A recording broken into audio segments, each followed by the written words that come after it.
Bienvenidos una semana más al podcast sobre inversión y educación financiera, fondos de inversión y valores. Mi nombre es Eusebio Gómez, soy asesor financiero y tengo la misión de hacer las cosas de manera diferente, ayudar a muchas personas a lograr buenos resultados financieros y con ello proporcionarles el conseguir la vida que desean llevar.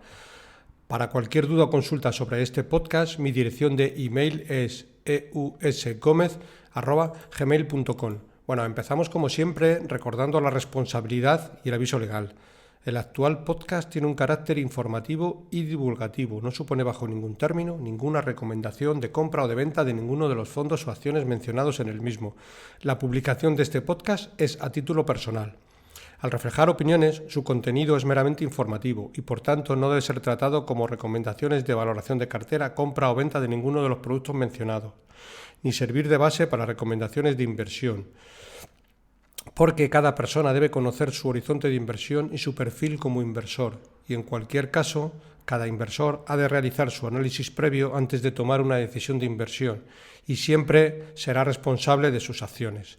Bueno, como siempre, os recuerdo al principio del programa y os agradezco infinito que la aplicación donde lo estéis escuchando le deis un like. Ya sabéis que esto proporciona mucha mayor visibilidad y puede llegar a mucha más gente, ¿de acuerdo? Bueno, empezamos sin más dilación con el capítulo de esta semana, que le he llamado La paciencia es una virtud. Y como decía el capítulo de esta semana, le he llamado La paciencia es una virtud porque quería comentar con vosotros cómo en inversiones el éxito no nos lo garantiza tener un coeficiente intelectual muy alto, sino, a mi juicio, es más importante tener un comportamiento adecuado más que un coeficiente alto. Y vamos a desarrollar esto en detalle. Veréis, incluso el propio Benjamin Graham, como mentor de Warren Buffett y considerado el padre del value investing, en su obra El inversor inteligente, enfatizó repetidamente que el éxito en la inversión a largo plazo no depende tanto de tener un coeficiente intelectual elevado o de ser un genio analítico, sino de la disciplina emocional y la capacidad de mantener la calma frente a las fluctuaciones del mercado, resistiendo el miedo cuando otros venden y la euforia cuando otros compran. Su filosofía, que también es un poco la mía, subraya la importancia de controlar las emociones y apegarse a unos principios de inversión sólidos, independientemente del ruido y la psicología colectiva del mercado en cada momento. También voy a desarrollar en este capítulo cómo en inversiones no se trata de hacer apuestas, sino más bien se trata de hacer ejercicios de probabilidades. Y ahora mismo las probabilidades de que el mercado corrija son bastante elevadas. Por tanto, si las probabilidades son elevadas, conviene extremar la prudencia. Mi experiencia, después de más de 20 años en el sector, me dice que el negocio principal cuando hacemos una inversión está primero en comprar bien, es decir, comprar barato. Segundo, no hacer mucho más. Tercero, vigilar la inversión, sabiendo que lo mejor que podemos hacer en la mayoría de las ocasiones es no hacer nada, que de por sí ya es estar haciendo algo, ¿vale? Cuarto, la célebre frase que acuno por aquí en muchos capítulos y que vamos a repetir, que bueno, no es mía, es de Charlie Munger, que decía una frase así: se gana más dinero con el culo que con la cabeza. Y lo que quería decir es que se gana más dinero estando quieto, sin hacer nada, en una buena inversión, que estar permanentemente saltando de inversión en inversión. Siempre estamos hablando de fondos, ¿de acuerdo? Comprar un fondo en el momento óptimo nos hace estar mucho más convencido con esa inversión. Que comprarlo, vamos a llamar, en un mal momento, ojo, y estoy hablando de fondos excelentes, en ningún caso de fondos, vamos a llamar, mediocres. Pues tenemos el ejemplo, por ejemplo, este año del Baillie Gifford Discovery. Lo hemos comprado en muchas carteras y lo hemos recomendado por activa y por pasiva, pues en medio de la crisis de los aranceles, cuando el fondo aproximadamente pues estaba cayendo en los entornos del 20, 25, 30, en esos entornos.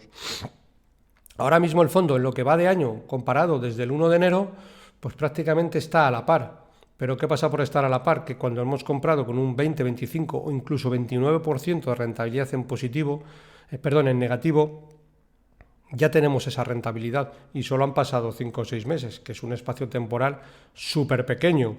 Entonces, vemos que, comprar los fondos en el momento adecuado y nunca vamos a ser capaces de comprarlos el día que están más baratos, sino cuando están baratos. Da igual, al final si lo compramos cayendo un 25, luego puede estar cayendo un 30, pero si el mercado se da la vuelta y ahora está, digamos, a cero en el año, estamos sacando un 25% de rentabilidad a un fondo extraordinario que en los próximos años nos va a dar muchas más alegrías que esta, porque esto de alguna manera solo es la punta del iceberg. Tenemos muchos casos. El Morgan Stanley Global Opportunity es un caso que en el año veía muchas carteras sobre el año 2020-21, incluso principios del 2022, que todo el mundo tenía el Morgan Stanley Global Opportunity y lo seguían comprando. Era un buen fondo que desde entonces, hasta entonces lo había hecho bien. Desde entonces el fondo, dentro de que siguen siendo un buen fondo, pues lo está haciendo reguleras. Hay pocos, al final, hay pocos clientes que cuando lo compran en pico, luego sean capaces de estar aguantando en ese fondo. Insisto, un buen fondo, 5 o 7 años. Como norma general, el inversor saca el dinero mucho antes. Otro caso paradigmático, que luego también veremos un poquito más adelante aquí, el Fidelity China, tanto las dos gamas como el Fidelity China Consumer o como el Fidelity China Focus, cualquiera de los dos. Luego lo veremos también un poquito más en detalle dentro del capítulo. Como decía anteriormente, el inversor, vamos a llamar medio, no aguanta el tener un fondo con rentabilidades negativas durante más de 3 años. Y como decía anteriormente, insisto, en fondos excelentes que siempre pasan por, digamos, por malas fases. Eso no quita que a largo plazo ese fondo lo haga muy bien. Tenemos muchos ejemplos de ellos y algunos recientes. Uno reciente en España, Cobas, pues ha tenido este tiempo atrás años malos, siendo un fondo excelente. Ahora le puede estar pasando a True Value, también un fondo excelente. En la misma dinámica está un poco ahora Fanesmith, que bueno, no tira tanto como puede estar tirando el mercado, pero no dejan de ser fondos extraordinarios. El Fanesmith ha tenido una rentabilidad a largo plazo extraordinaria y ahora mismo pues bueno, no termina de ir con el mercado. Eso no quita que a largo plazo lo siga haciendo igual de bien o mejor, pero estas épocas son épocas donde si tenemos localizado un fondo y no lo hace del todo bien, pues es el momento de, vamos a llamar, de cargar en el mismo fondo, ¿de acuerdo? Bueno, también al principio hablaba un poco de que hay que extremar la prudencia y el consejo en general es que ahora mismo deberíamos de bajar el nivel de riesgo. Con independencia de nuestro nivel de riesgo, sea el que sea, deberíamos de bajar el nivel de riesgo. Si nuestro nivel de riesgo es tener una cartera, vamos a llamar 100% renta variable, mi recomendación es bajar ese porcentaje a aproximadamente el 80% y así sucesivamente en todos los niveles de riesgo. También lo voy a desarrollar un poco más adelante el porqué de esto, ¿de acuerdo? Bueno, yo también suelo acudir a bastantes presentaciones de todo tipo de gestoras, tanto nacionales como internacionales. Y en general veo demasiado complacencia en la actualidad. Muchas recomendaciones de elevar riesgo en carteras. Cuando esto pasa de forma generalizada, conviene ir con las orejas tiesas, pararse a reflexionar y ver si esto tiene sentido. Y es un poco lo que vamos a hacer en este capítulo. Y no se trata de ser contrarian por naturaleza, como decía anteriormente, se trata de asignar probabilidades. Y vamos a estudiar un poco en mercados y los mercados ahora mismo cómo están, caros o baratos. Y vamos a verlo a través del índice, digamos, del SP500, que es un poco el índice del mercado americano, bueno, y el índice que muchas veces siguen los demás índices. Cuando el SP500 sube, con algunas diferencias, los mercados suben y cuando el SP500 baja, pues los mercados bajan. Digamos, es el índice, bueno, el índice donde todo el mundo se mira. Y si vemos en el momento actual, el PER del SP500 varía, es verdad que varía mucho a lo largo del tiempo, pero actualmente está alrededor de 30-31 veces. Es decir, el PER, para ponerlo en contexto, es la relación que existe entre la cotización y el beneficio de las empresas que hay dentro. A mayor PER, pues la bolsa está mucho más cara. A menor PER, la bolsa está mucho más barata.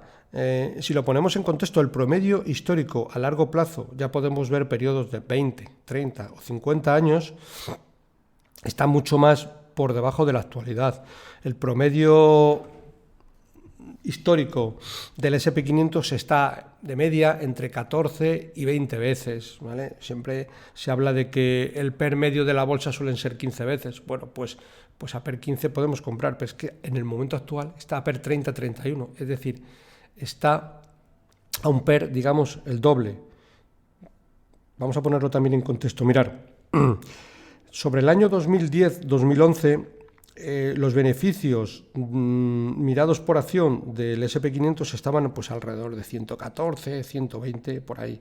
En ese momento el S&P500 estaba en 1600, es decir, pues estaba sobre un PER pues 14 veces, 15 veces, por ahí. Bien, desde esas fechas la cotización ha hecho un por 4. Es decir, de 1.600 ha pasado en términos redondos a 6.500, 6.600, que es por donde está actualmente. Pero los beneficios han hecho un por 2. Es decir, se ha elevado el múltiplo mientras que los beneficios solo han doblado. La cotización debería de haber doblado, pero no haber multiplicado por 4.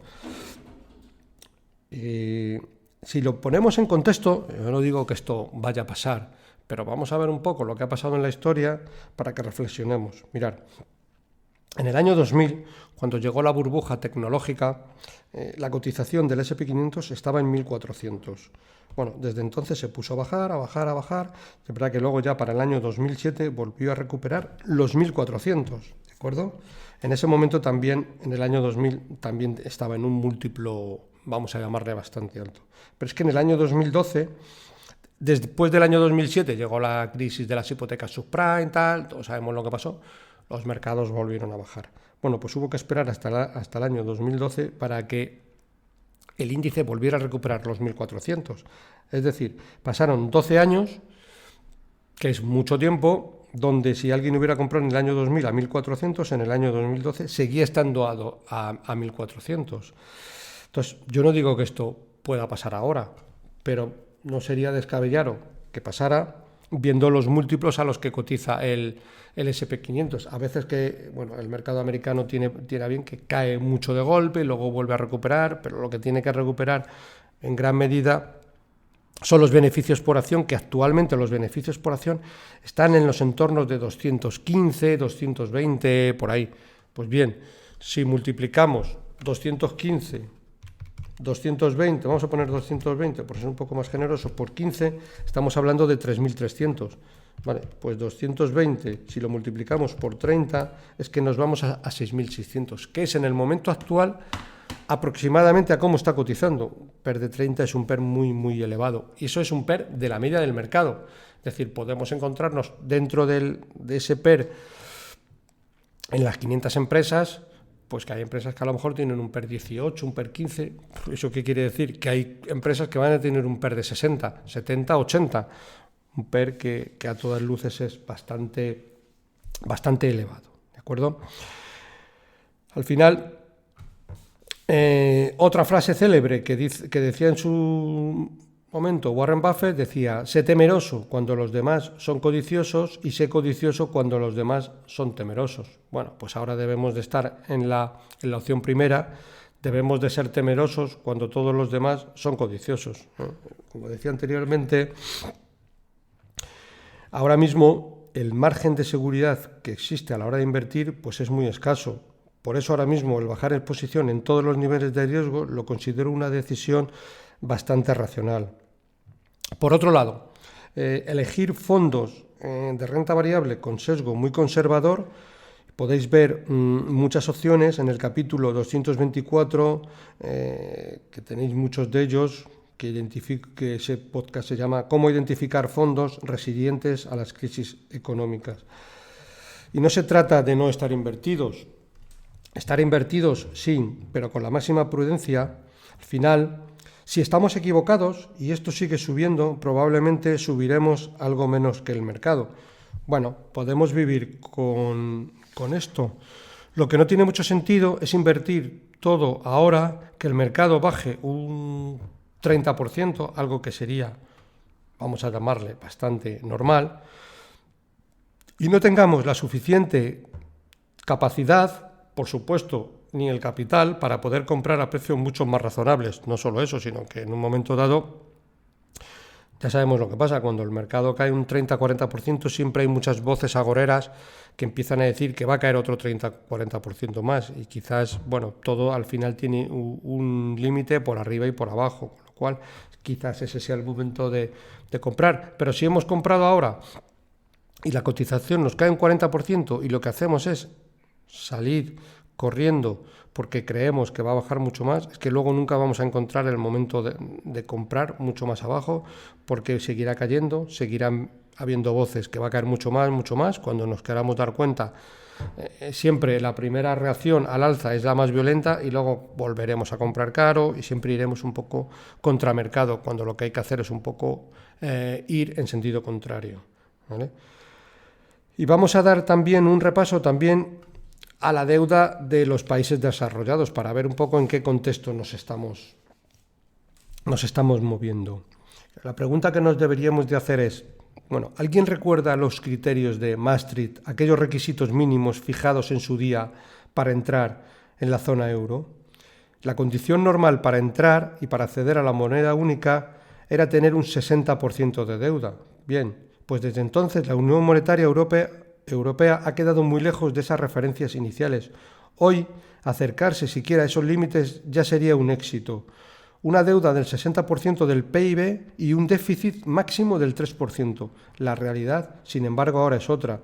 El 100% es el nuevo 60%, con varios países de la Unión Europea acercándose a ese nivel de endeudamiento e incluso superándolo. La media europea está en el 83%, con Alemania todavía relativamente cerca del objetivo original, con un 63%. Yo creo que es la única que se salva. España, en cambio, ya ha cruzado el umbral de los 3 dígitos, es decir, ya tenemos una deuda sobre PIB superior al 100%. Incluso en Italia, en el momento actual, alcanza el 138%. Bueno, Francia más de lo mismo, con un ratio de deuda sobre PIB del 115%. Vemos algo que entre comillas, es una barbaridad. Antiguamente lo que se pedía era 60% de deuda sobre PIB y un déficit máximo del 3%.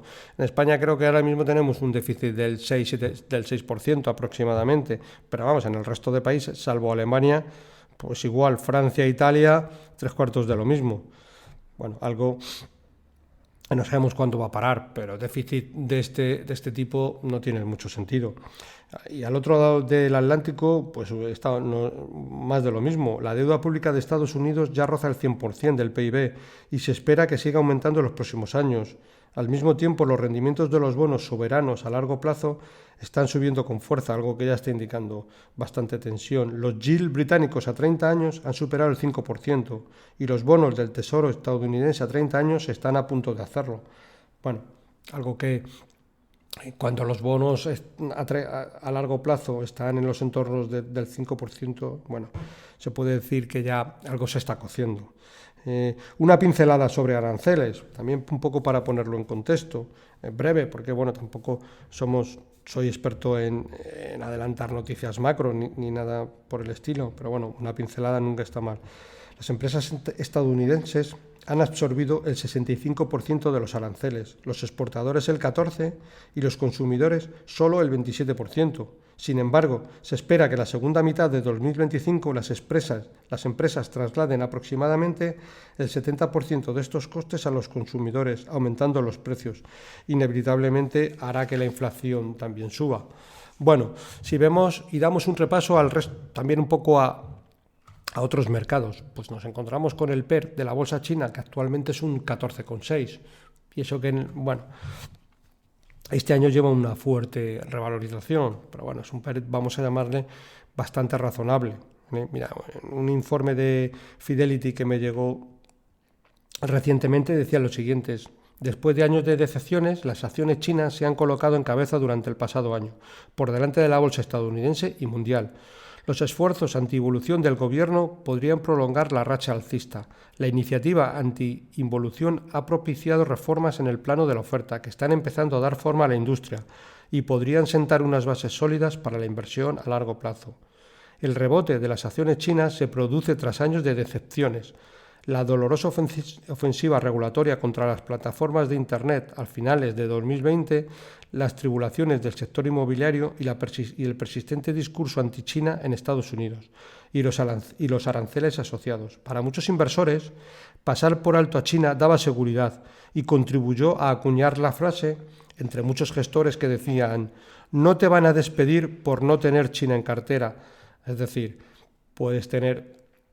Si eres un gestor y tienes China en cartera y las acciones chinas te están cayendo un 25%, un 20%, y el mercado americano está subiendo un 15%, un 20%, pues probablemente un gestor de cartera pues le pueden llamar la atención llamándole: oye, ¿estás loco? ¿Por qué estás comprando China? Nadie está comprando China. Y a lo mejor resulta que en ese momento pues había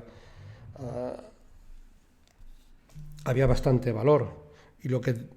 Bueno, desde mi punto de vista, un gestor lo que debe de hacer es decir, aportar valor comprando en mercados pues que tengan bastante potencial. Eso sí, aporta valor, evidentemente, si invertimos una cantidad razonable de dinero dentro de una cartera diversificada en un mercado con mucho potencial que está pasando malos momentos. Bueno, al final, aquí tenemos un poco el ejemplo. Yo no me quiero catalogar de gurús ni nada que se le parezca, pero se me ha llenado la boca en muchos capítulos del podcast. Lo podéis ver a principios de año, incluso el año pasado, que siempre recomendamos. Hay una parte del dinero de la cartera que debíamos de invertirla en China, una parte adecuada. También, hice algún capítulo donde veíamos que el peso de los mercados emergentes en los índices mundiales pues era muy bajo, incluso toda la zona asiática, y la contribución en cambio de todos esos países al PIB mundial era muy alta. Creo recordar que las cifras están que la contribución de todos los países asiáticos al PIB mundial, pues no sé si es del 20%, pero el peso de los inversores en todo el tema de Asia, pues no deja de ser el 4 o 5%. Había una divergencia importante que parece ser que poco a poco se está corrigiendo, ¿de acuerdo? Bueno, el informe sigue diciendo: entre tanto, los inversores se han centrado en Estados Unidos, Europa y la India, en un mercado evidentemente tecnológico como Taiwán. Sin embargo, en un discreto segundo plano, China ha cambiado de rumbo, lo que ha insuflado aire a un mercado alicaído. Los beneficios empresariales dejaron de ser tan malos. Las valoraciones presentaban enormes descuentos y el sentimiento mostró algunos síntomas de mejora. Al final pasa lo de siempre. Los mercados descuentan con mucha antelación tanto las noticias negativas como las positivas, y en este caso, con mucha antelación ya están descontando las noticias positivas. Bueno, luego vamos a dar un repaso a la rentabilidad que llevan algunos fondos que por aquí hemos estado nombrando varias veces. Sigue diciendo: el sector inmobiliario dio breves señales de vida en las ciudades de primera categoría, aunque no está claro que vayan a mantenerse. Las autoridades accionaron las palancas del gasto público, se ampliaron las ayudas a familias, se introdujeron subvenciones al consumo y se dio un empujón a la demanda. Las ventas minoristas son sólidas, pero carecen del vigor del periodo anterior al COVID. Las exportaciones se han disparado, debido en parte al adelanto de las compras para esquivar los aranceles. El sorprendente lanzamiento de la solución de inteligencia artificial DeepSeek recordó al mundo que China sigue siendo un actor tecnológico de primer nivel, a pesar de las restricciones comerciales. Todos estos factores impulsaron la confianza, pero ya están ampliamente descontados. Sigue diciendo: las reformas contra la corrupción y la involución también han dado apoyo al sentimiento y deberían crear un terreno abonado para la inversión. La inteligencia artificial ha sido una cuestión clave. Los resultados trimestrales de Alibaba dejaron claro el gran potencial de crecimiento de sus divisiones de inteligencia artificial y nube, junto con el potencial de enriquecimiento mutuo de otras áreas de negocio. De hecho, a pesar de las cuestiones relacionadas con los aranceles que afectan al abastecimiento de chip y las malas condiciones macro, el índice Hang Seng tecnológico gana un 30% en el año. Pero lo que ha impresionado realmente es el sector biotecnológico, que puede presumir unas ganancias en el año del 99,9%, es decir, el 100%. El desarrollo de tratamientos innovadores contra el cáncer, la esclerosis múltiple y la obesidad hizo que los valores biotecnológicos chinos subieran a medida que los inversores digerían la posibilidad de un fuerte crecimiento de las ventas y un aumento de la demanda de fabricación derivada de estos nuevos productos. Obviamente, No somos nosotros tan listos ni somos gurús para invertir en el sector biotecnológico chino y ganar un 100% en el año. Estamos de acuerdo. Pero sí que podemos invertir en un buen fondo chino y que el gestor se encargue de elegir las mejores empresas. Si en ese caso sí que estamos en condiciones de hacerlo. Para terminar con el informe, concluye: en el sector biotecnológico se prevé que el crecimiento de las ventas acelera a medida que las carteras de desarrollo de fármacos entren en la fase de fabricación y los actores consolidados del sector de los productos médicos de consumo afiancen los nuevos productos en sus carteras. Los principales riesgos siguen siendo una mala ejecución, fracasos en el desarrollo clínico, cambios normativos y la incapacidad de encontrar socios internacionales de peso en el ámbito de la distribución internacional. Bien, vamos a repasar un poco lo que decía antes de los fondos, que recuerdo comentar este año en diferentes capítulos. Comprar algo de China era buena opción. Pues bueno, muchas veces no sabemos cuándo llegan los resultados. A veces llegan mucho más tarde de lo que pensamos y otras veces llegan mucho antes. En este caso, pues bueno, yo creo que llegan en el momento adecuado porque ya llevamos más de un año comentando el tema. Vemos, por ejemplo, Fidelity China Consumer, que en lo que lleva de año lleva un 33%. Bueno, la otra versión del Fidelity China, que en este caso es el Focus, lleva un 30%. El Matthew China Discovery, muy comentado también en el podcast, lleva un 26%. Y el Pictet China lleva en lo que va de año un 36%. Vamos a ver también diferentes opciones ahora ya en USA. Es decir, podemos invertir en USA, evidentemente bajando el riesgo y a su vez invirtiendo en un fondo que tiene algo de menos riesgo y lo vamos a analizar. En este caso estamos hablando del fondo FinDryPar, ¿vale?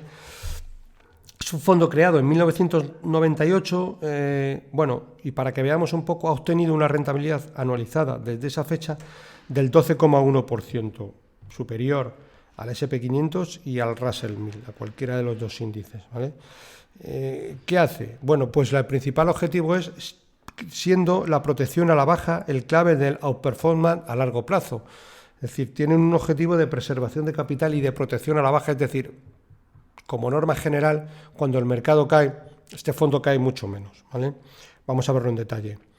El fondo, aunque sigue denominado Large Cap, es decir, grandes compañías, ha tenido históricamente un sesgo a compañías más pequeñas que el índice y durante los últimos años el equipo de gestión ha ido paulatinamente reduciendo el peso en las 7 magníficas a medida que las mismas iban apreciándose, para invertir más en el segmento de pequeñas compañías, donde el equipo ve actualmente que está el valor y, sobre todo, y lo más importante, que hay mucho menos riesgos. En la actualidad, el peso de las 7 magníficas es de solo el 4,1%.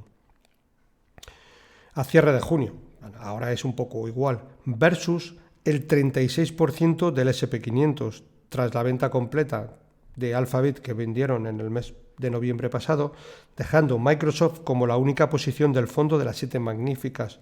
A pesar de su poco peso en las 7 magníficas durante los últimos años, el fondo ha conseguido unos resultados muy consistentes, con una clara mayor de diversificación de los retornos. En la gestora comentan lo siguiente: es muy probable que la próxima década sea muy diferente a la vivida recientemente y que, por lo tanto, la rentabilidad del mercado americano va a estar marcada por mucho más que solo unas pocas compañías tecnológicas. La filosofía de la gestora FinDryPar es completamente agnóstica en cuanto a industrias y a capitalización, siendo la calidad de las compañías su piedra angular. Por eso, solo invierten en compañías con balances sólidos, perspectivas de crecimiento resilientes, retornos atractivos y generación de flujo de caja positivo. Además, buscan compañías con un equipo directivo con un sólido track record en cuanto a asignación de capital. Una demostración de la importancia que le dan a la solidez del balance se puede ver en el ratio de cobertura de intereses y en el apalancamiento agregado de la cartera en comparación con el índice. FinDryPar continúa centrado en buscar compañías que puedan crecer consistentemente su flujo de caja libre a ritmos por encima del 10%. Y es un poco al final lo que debemos de esperarle al fondo, ¿vale?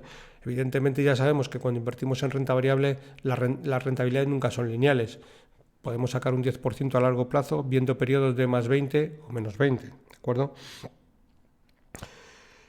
Al mismo tiempo, siguen diciendo evitan la pérdida de capital en cada una de sus inversiones. Y dado el entorno de tipos más alto y menor globalización, su visión es que una cartera bien diversificada será capaz de aportar rentabilidad compuesta y relativa en los próximos años, invirtiendo en compañías bien gestionadas, rentables y con modelos de negocio resilientes, que además estén poco endeudadas y sean predecibles en su generación de caja.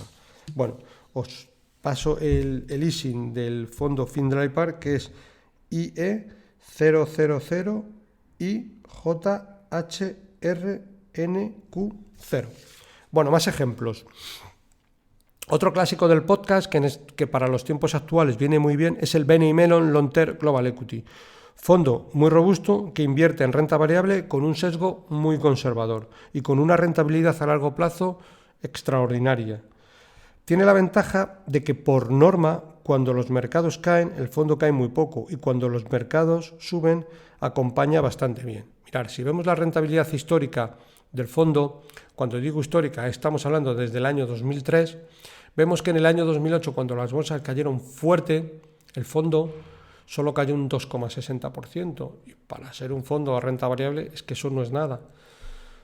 En el año 2011, cuando las bolsas volvieron a caer también fuerte, el fondo cayó únicamente un 1,21%. Luego tiene años, 1, 2, 3, 4, 10 años seguidos de rentabilidades en positivo. 2012, 15, 2013, 12, 2014, 14, 2015, 9, 2016, 7, 2018, que también fue año malo porque el último trimestre fue malísimo para las bolsas, el fondo subió un 1,35. Tenemos la excepción del año 2022, cuando muchos fondos cayeron también fuerte y el fondo cayó un 15,41, que ha sido la mayor de las pérdidas en un año, pero un 15,41 para un fondo de renta variable que en los últimos 20 años solo ha caído un año un 15%, es un fondo extraordinario. Luego tenemos que al año siguiente sube un 17 y en el 2024 un 13,29. Estamos hablando de un fondo muy consistente a largo plazo y que lo hace muy bien, invertido en todo el mundo y que por norma general, sesgo bastante conservador, no suelen invertir, digamos, en todo lo que está sobrevalorado, ya sea en los momentos del fondo que lo cojamos. En este caso, os comento también el ISIN del fondo, es IE00B29M2H10. Bueno, más ejemplos de lo que comentamos. Aquí vamos a ver un fondo que es el Buy and Hold flexible de la gestora española Buy and Hold, y en este caso cogemos el flexible precisamente porque estamos buscando, bueno, pues un fondo con un sesgo, bastante conservador. ¿Qué nos encontramos en el Buy and Hold flexible? Pues mira, nos encontramos una rentabilidad a largo plazo del 7,2%, que para ser un fondo mixto está muy bien. Pero lo más importante, ¿cómo consigue el 7,2%? Con una volatilidad del 9%. Recordar que de media la volatilidad de los mercados de renta variable es aproximadamente un 16-18%, con lo cual conseguimos un 7,2% de rentabilidad a largo plazo, que está bastante bien, con la mitad de volatilidad del mercado. ¿Qué tiene el fondo en la cartera actualmente? Pues mirad, tiene acciones un 44%, bonos un 53% y una liquidez del 3%. Bueno, por áreas geográficas nos encontramos con que tiene Estados Unidos un 35% y en Europa un 56%. Bueno, está bastante bien diversificado en todos los sectores: comunicaciones, consumo, finanzas, industrial, tecnología y materias primas. ¿De acuerdo? Principales posiciones en renta variable: Brookfield, un 3,4%, Meta, que es Facebook, 3,2%, Novo Nordisk, 2,3%, Louis Vuitton, 2,3%, IPCO, una compañía petrolera, 2,2%. Vemos que tiene un grado de diversificación elevado.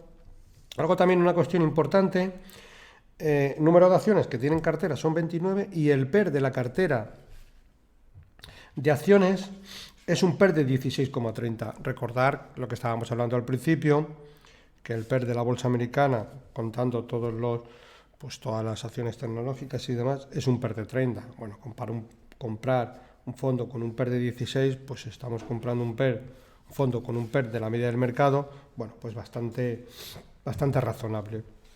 Y por último, os traigo también otro ejemplo de cómo podemos invertir ahora, pero con un sesgo más conservador, y os traigo el Cartesio Equity, con el ISIN LU 1966822527. Mirad, en el último informe mensual del fondo decía lo siguiente: preparados para meses más difíciles. El nivel de inversión en renta variable actualmente es del 60% y se ha ido reduciendo en los últimos meses desde el 90% en abril. Es decir, ¿qué han hecho los gestores con buen juicio? En abril, cuando llegaron los aranceles, elevaron la cartera al 90% y según los mercados han ido subiendo, pues ellos lo que han hecho es ir reduciendo. Bueno, tener en cartera fondo de renta variable con una exposición del 60%, lo que nos dice es que si los mercados caen, que no sabemos si caerán, los gestores deberían de ser capaces de aprovechar todo ese 40% y comprar a buenos precios, ¿vale? Siguen comentando lo siguiente, que es, hablan un poco en estos mismos térmicos. Si el mercado termina rompiendo al alza, participaremos, aunque en menor medida que hace unos meses. Si no lo hace, el escenario más probable desde nuestro punto de vista, estamos mejor posicionados que hace unos meses para aguantar la corrección. Es decir, ellos piensan un poco lo que hablábamos al principio, que el escenario más probable es que el mercado no suba, sino que corrija. La renta variable americana tiene una valoración muy poco atractiva desde cualquier ángulo, mientras su éxito hasta la fecha ha llevado a muchos inversores de forma casi sonámbula a tener un peso excesivo en ese mercado. La renta variable americana representa casi el 75% de la bolsa mundial y por ejemplo, eso ha llevado a que más del 40% de la renta variable de los fondos de la zona euro estén invertidos en bolsa americana y 30% en la bolsa europea, cuando en el 2009 esos porcentajes eran del 18 y 48% respectivamente. Este fondo, dentro de ser un fondo de renta variable, tiene una volatilidad histórica del 11%, muy por debajo de la volatilidad del mercado, tiene una rentabilidad del 6% anualizada a largo plazo, actualmente tiene un PER de 11,6, es un PER muy razonable. Recordar PER 30 que hablábamos al principio, es decir, el fondo tiene compañías tres tercios más barato que el índice de la bolsa mundial. Un PER de 11 comparado con un PER de 30 es que no hay color. Y unos dividendos dentro de la cartera del 5%. Bueno, pues como decía, una opción bastante recomendable, diferentes opciones bastante recomendables para los momentos actuales del mercado. Bueno, pues con esto me despido de todos vosotros. Para cualquier consulta o comentario sobre este podcast, puedes enviarme un email a la dirección eusgomez@gmail.com. Si te ha gustado el programa, te agradezco que le des un me gusta en la aplicación donde lo estés escuchando. Un saludo muy cordial, paciencia y buenas inversiones.